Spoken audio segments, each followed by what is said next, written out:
Méditation du 20 août. Il faut insister. Donne au sage et il deviendra plus sage. Donne au sage et il deviendra plus sage. Donne la connaissance au juste et il augmentera son savoir. Proverbe 9, le verset 9.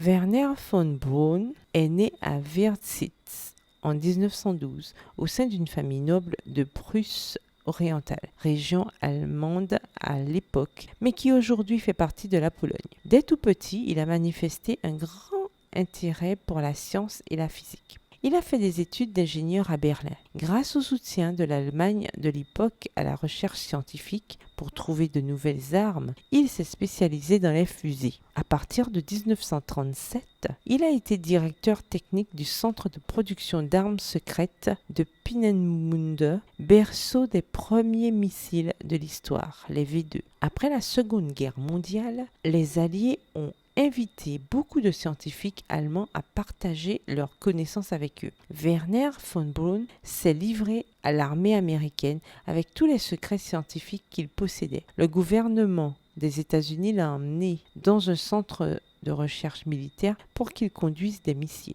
Ainsi, il a conçu de nombreux missiles pour l'armée, parmi lesquels les missiles Pershing.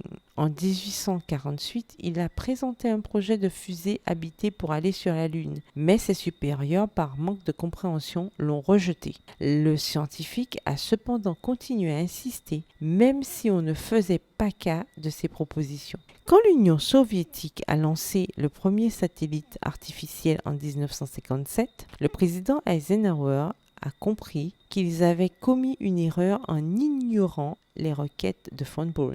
Cela avait permis aux soviétiques de prendre de l'avance dans la course pour la conquête de l'espace. Il a alors mis à la disposition du scientifique les moyens nécessaires pour mettre en orbite le premier satellite américain. En 1959, Explorer 1 a été lancé dans l'espace. Werner von Braun a été intégré au personnel de la NASA en 1960. Grâce à son travail et à ses recherches, les fusées américaines Saturn et Apollo ont été de succès en succès. Il a aussi contribué à l'arrivée de l'homme sur la Lune avec Apollo 11 en 1969. En 1972, von Braun a quitté la NASA pour travailler dans une entreprise privée. Il est mort à Alexandrie aux États-Unis en 1977.